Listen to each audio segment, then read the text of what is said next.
اللہ رب العزت دیکھتا ہے، سنتا ہے، وہ یہ طاقت رکھتا ہے کہ جو چاہے کرے اور جب، جس وقت، جس کو جس چیز سے چاہے نواز دے۔ اس لیے اگر ہمارا یہ یقین ہے کہ ہمارا رب ایسا ہی ہے تو اس چیز سے ہمارے اندر دعا کا جذبہ اور زیادہ پیدا ہوگا۔ جتنا جتنا انسان کو اللہ سبحانہ تعالیٰ کی معرفت حاصل ہوتی چلی جاتی ہے تو فطری طور پر، قدرتی طور پر اس کے اندر یہ جذبہ پیدا ہوتا جاتا ہے کہ وہ اپنی ہر ضرورت کے لیے، چھوٹی ضرورت کے لیے بھی اور بڑی ضرورت کے لیے بھی اپنے اسی رب کو پکارے اور اس سے دنیا اور آخرت کی سعادتیں اور بھلائیاں مانگ لے۔ وہ اسی کو اپنا کارساز بنا لے، اسی کو اپنا مددگار سمجھے۔ اس لیے دعا کرتے رہنا چاہیے۔ دعا کا نہ کوئی خاص وقت مقرر ہے کہ اس وقت کا آپ انتظار کریں تو دعا کر سکتے ہیں، نہیں، آپ ہر وقت دعا کر سکتے ہیں۔ اور نہ ہی اس کے لیے کوئی خاص قسم کا عمل کرنے کی ضرورت ہے کہ وہ عمل کریں گے تو ہی دعا کر سکتے ہیں، نہیں۔ اور نہ ہی اس کے لیے کسی زبان کی پابندی ہے کہ صرف آپ عربی میں ہی دعا کر سکتے ہیں۔ آپ اردو میں، اپنی مدر ٹنگ میں، کسی بھی زبان میں آپ دعا کر سکتے ہیں۔ وہ دعا اللہ تعالیٰ تک پہنچتی ہے، وہ دعا کو سنتا ہے اور اپنی حکمت کے مطابق اس کی قبولیت کا فیصلہ کرتا ہے کہ کیا بندے کو یہی چیز دے دی جائے جو وہ مانگ رہا ہے، یا اس سے بہتر کوئی چیز دی جائے، یا پھر اس سے کوئی بلا ٹالی جائے، یا اس کے لیے آخرت میں ذخیرہ کر لیا جائے، کیونکہ اس کے باقی اعمال اتنے نہیں ہیں کہ جن کی بنا پر یہ وہاں نجات پا سکے گا، تو اسے دنیا میں اس کی من پسند چیزیں دینے کی بجائے اس کے لیے آخرت میں اعمال کا ذخیرہ کر دیا جائے تاکہ اس کی آخرت میں نجات ہو سکے۔ لہذا ہم سب کو دعا کرتے رہنا چاہیے۔ دعا عظیم عبادت، شرف والی عبادت، وہ عبادت جس کو اللہ تعالیٰ پسند کرتا ہے، وہ عبادت کہ جسے چھوڑ دیا جائے تو اللہ تعالیٰ ناراض ہوتا ہے۔ دعا توحید کی بنیاد ہے، یہ ہمیں اپنے رب سے قریب کر دیتی ہے، اس سے ہماری مشکلات آسان ہوتی ہیں، تکلیفیں دور ہوتی ہیں، ہمیں برکتیں حاصل ہوتی ہیں۔ لہذا جو مشکلات سے نکلنا چاہتا ہے وہ دعا کو اپنے لیے لازم کر لے، کیونکہ اللہ تعالیٰ ہی پریشانیوں کو دور کرتا ہے۔ امن یجیب المضطر اذا دعاہ ویکشف السوء، بھلا کون ہے جو لاچار کی فریاد رسی کرتا ہے جب وہ اسے پکارتا ہے اور اس کی تکلیف کو دور کر دیتا ہے۔ تو جو شخص بھی مشکلات سے، پریشانیوں سے نجات چاہتا ہے اس کے لیے ضروری ہے کہ وہ دعا کو لازم کر لے، کیونکہ اللہ تعالیٰ ہی پریشانیاں دور کرتا ہے۔ اللہ تعالیٰ کے علاوہ کوئی نہیں جو پریشانی دور کر سکے۔ وقتی طور پر کوئی آپ کو دلاسا دے دے گا، کوئی آپ کی ہمت افزائی کر دے گا، کوئی آپ کا دکھ بانٹ لے گا، لیکن آپ کی مشکل صرف اور صرف اللہ تعالیٰ ہی حل کر سکتا ہے۔ وَإِن يَمْسَسْكَ اللَّهُ بِضُرٍّ فَلَا كَاشِفَ لَهُ إِلَّا هُوَ وَإِن يَمْسَسْكَ بِخَيْرٍ فَهُوَ عَلَى كُلِّ شَيْءٍ قَدِيرٌ، اگر اللہ تجھے کوئی تکلیف پہنچائے تو اس کے سوا اسے کوئی دور کرنے والا نہیں، اور اگر وہ تجھے کوئی بھلائی پہنچائے تو وہ ہر چیز پر پوری طرح قادر ہے۔ ہم دیکھتے ہیں کہ عام طور پر لوگ مشکل وقت میں اللہ تعالیٰ کے سوا سب کو بھول جاتے ہیں، آخر میں انسان صرف اللہ ہی کو یاد کرتا ہے، اور یہ صرف مسلمان کے ساتھ ہی نہیں، نان مسلمز کے ساتھ، شرک کرنے والوں کے ساتھ، الحاد کا رستہ اختیار کرنے والوں کے ساتھ بھی یہی معاملہ ہے۔ اور اس میں ہم دیکھتے ہیں کہ ایک مرتبہ جب اکرمہ بن ابی جہل نبی صلی اللہ علیہ وسلم سے بھاگ کر کشتی پر سوار ہو گئے، مکہ سے بھاگ گئے اور پھر جزیرۃ العرب چھوڑنا چاہا، اور جس کشتی پر بیٹھے وہ سمندر کے بیچ میں جا کر ڈوبنے لگی، تو کشتی کے مالکوں نے کہا کہ لوگوں اخلاص کے ساتھ دعا کرو۔ اخلاص کا مطلب یہ ہے کہ بتوں کو بھول جاؤ اور صرف اللہ سے دعا کرو، اس لیے کہ اس کے ڈوبنے کو صرف اللہ ہی بچا سکتا ہے۔ تو اس وقت چونک اٹھے کہ اسی چیز کی دعوت تو ہمیں محمد صلی اللہ علیہ وسلم دے رہے ہیں۔ اس وقت انہوں نے عہد کیا کہ اگر آج اے رب تو مجھے بچا لے گا تو پہلا کام میں یہ کروں گا کہ میں محمد صلی اللہ علیہ وسلم کے ہاتھ میں اپنا ہاتھ دے دوں گا، میں اسلام قبول کر لوں گا۔ اور پھر آپ جانتے ہیں کہ اکرمہ بن ابی جہل نے کس اخلاص کے ساتھ اسلام قبول کیا، تو دعا کی قبولیت ہی ان کے اسلام کا ایک ذریعہ بنی۔ اور دعا کرنے کی 3 صورتیں ہیں۔ ایک تو یہ کہ اللہ تعالیٰ کی توحید بیان کرنا، جس میں انسان کہتا ہے یا اللہ لا الہ الا اللہ لا الہ الا انت سبحانک انی کنت من الظالمین، یہ دعا کا ایک طریقہ ہے۔ یہاں آپ صرف اللہ تعالیٰ کی توحید بیان کر رہے ہیں، اپنی کوتاہیوں کا اعتراف کر رہے ہیں. پھر اسی طرح آپ کہتے ہیں ربنا، اے ہمارے رب. یہاں بھی آپ اپنے رب کو رب کہہ کے پکار رہے ہیں، گویا اللہ تعالیٰ کی تعریف کر رہے ہیں. اور پھر دوسرا طریقہ یہ ہے کہ اللہ تعالیٰ سے انسان صرف بخشش کا سوال کرتا رہے اور رحمت کا سوال کرتا رہے، جیسے استغفر اللہ استغفر اللہ استغفر اللہ. کیونکہ اگر آپ کی بخشش ہو گئی تو آپ کے راستے میں جتنی بھی مشکلات ہیں وہ خود بخود حل ہونا شروع ہو جائیں گی. یعنی آپ کو اس وقت کہنے کی ضرورت نہیں ہوگی کہ یار اب مجھے یہ چاہیے مجھے وہ چاہیے. آپ صرف یہ کہتے ہیں کہ اللہ وہ گناہ جو میرے اور تیرے بیچ میں حائل ہو گئے ہیں، جو تیری رحمت تک مجھے پہنچنے نہیں دے رہے، یا رب تو ان کو دور کر دے، تو مجھے معاف کر دے. اور یہ چیز انسان کی مشکلات دور کرنے کا ذریعہ بن جاتی ہے اور اس کی حاجات پوری ہونے کا ذریعہ بن جاتی ہے، جو بھی اس کی زندگی میں کوئی حاجت اور ضرورت ہوتی ہے. اسی طرح کبھی آپ اللہ سے صرف رحمت کا سوال کر رہے ہوتے ہیں، یا حی یا قیوم برحمتک استغیث، صرف رحمت مانگ رہے ہوتے ہیں. کیونکہ اگر اللہ سبحانہ وتعالیٰ کی رحمت آ جائے تو ساری مشکلات ہی آسان ہو جائیں، پھر تو کوئی غم ہی نہ رہے، کوئی پریشانی ہی نہ رہے. اور تیسرا طریقہ ہے کہ انسان اللہ تعالیٰ سے اپنی دنیاوی حاجات مانگے یا آخرت کی ضروریات مانگے، جیسے اے اللہ مجھے مال دے، اے اللہ مجھے اولاد دے، اے اللہ مجھے گھر دے، اے اللہ مجھے گاڑی دے. اور صحابہ اتنی چھوٹی چھوٹی چیزیں میں مانگتے تھے، جیسے جوتی کا تسمہ اگر ٹوٹ گیا تو بھی اللہ سے مانگتے تھے. چھوٹی سے چھوٹی ضرورت سے لے کے بڑی سے بڑی ضرورت تک براہ راست اللہ تعالیٰ سے مانگی جا سکتی، اور اس میں کوئی عیب کی بات نہیں، کوئی گناہ کی بات نہیں. وہ آپ کا رب ہے، وہ سب سے زیادہ آپ کا خیر خواہ ہے، لہٰذا آپ اس سے نہیں مانگیں گے تو کس سے مانگیں گے؟ اور وہ جو سب کچھ دینے پہ قادر ہے اس سے نہیں مانگیں گے تو کس سے مانگیں گے؟ لہٰذا اس کو پکارتے رہنا چاہیے. تو نمبر 1 طریقہ صرف اللہ کی توحید بیان کرنا، اللہ کی تعریف کرتے رہنا. عرفہ کے دن کی سب سے بہترین دعا کیا ہے؟ لا الہ الا اللہ وحدہ لا شریک لہ لہ الملک ولہ الحمد وہو علی کل شیء قدیر. اس میں کیا مانگا آپ نے؟ کچھ بھی نہیں. آپ نے صرف اللہ کی توحید بیان کی ہے، لا الہ الا اللہ کہا ہے، وحدہ کہا ہے، لا شریک لہ کہا ہے، اپنے آپ کو اللہ کے لیے خالص کیا ہے. یہ دعا ہے. اور پھر دوسرا یہ کہ استغفار اور رحمت کی دعا. اور تیسرا کوئی بھی ضرورت جو ہو کسی بھی زبان میں، کسی بھی چیز کی، روحانی، جذباتی، مادی، دنیا کی، آخرت کی، کوئی بھی چیز وہ مانگتے چلے جائیں.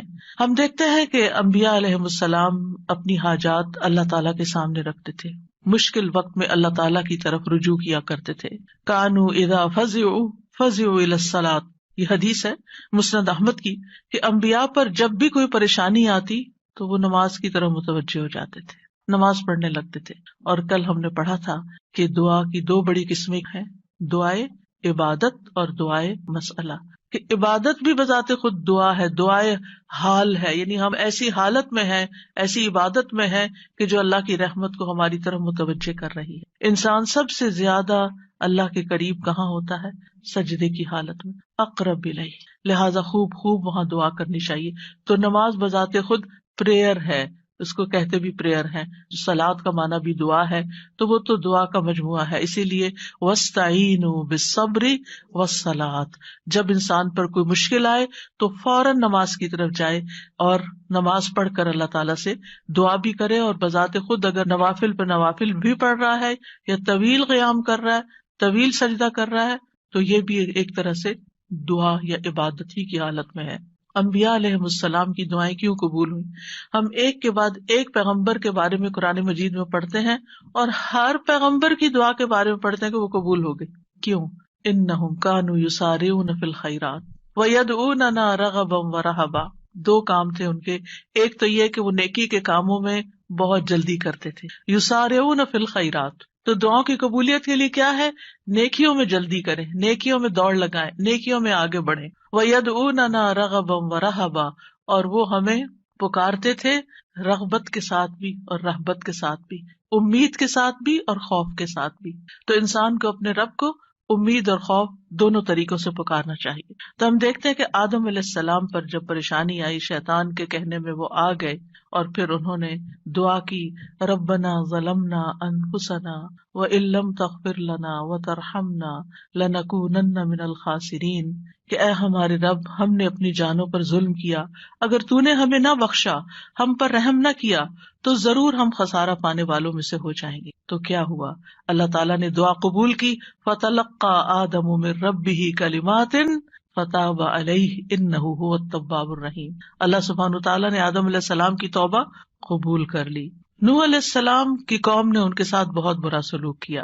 کذبت قبلهم قوم نوح فکذبوا عبدنا وقالوا مجنون وازدجر فدعا ربہ انی مغلوب فانتصر. ان سے پہلے قوم نوح نے بھی جھٹلایا تھا، بس انہوں نے ہمارے بندے کو جھٹلا دیا اور کہنے لگے یہ مجنون ہے، اور وہ بری طرح جھڑک دیا گیا.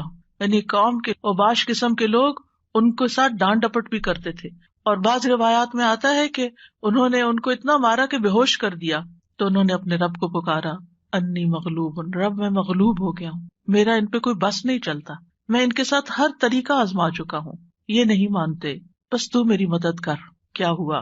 اللہ تعالیٰ فرماتے وَنُوحًا إِذْ نَادَى مِن قَبْلُ فَاسْتَجَبْنَا لَهُ فَنَجَّيْنَاهُ وَأَهْلَهُ مِنَ الْكَرْبِ الْعَظِيمِ. اور نوح کو بھی جب اس نے اس سے پہلے پکارا تو ہم نے اس کی دعا قبول کر لی، پھر اسے اور اس کے گھر والوں کو بہت بڑی گھبراہٹ سے بچا لیا.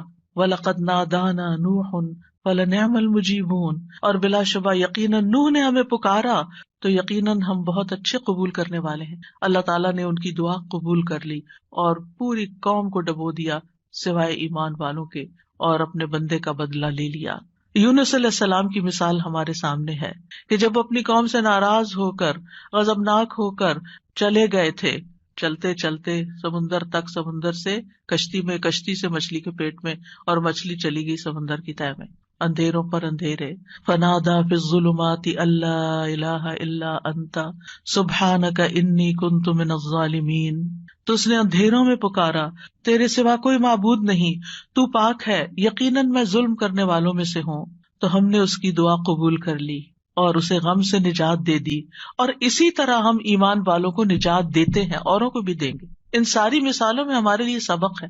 ہمارے حالات کتنے بھی تنگ ہوں، ہم کتنی بھی پریشانی میں ہوں، لیکن پیغمبروں سے زیادہ پریشانی ہم پر نہیں آئی. بعض جگہوں پر آتا ہے کہ آدم علیہ السلام 300 سال تک یہ دعا کرتے رہے، روتے رہے کہ مجھ سے غلطی ہوئی ہے.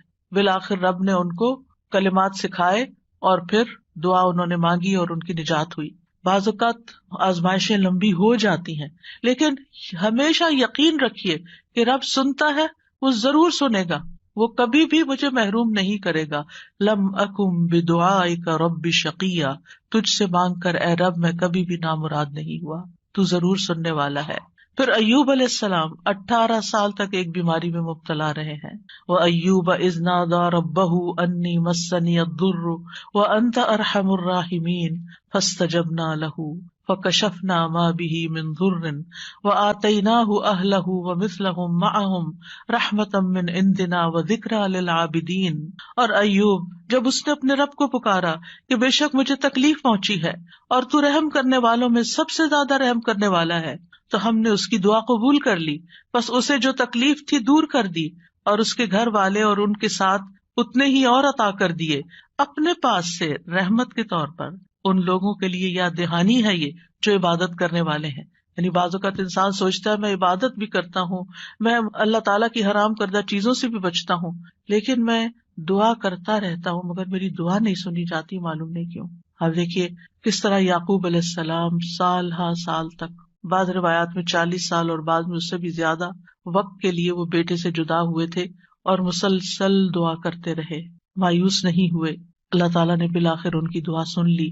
چھوڑنا نہیں، پیچھے نہیں ہٹنا.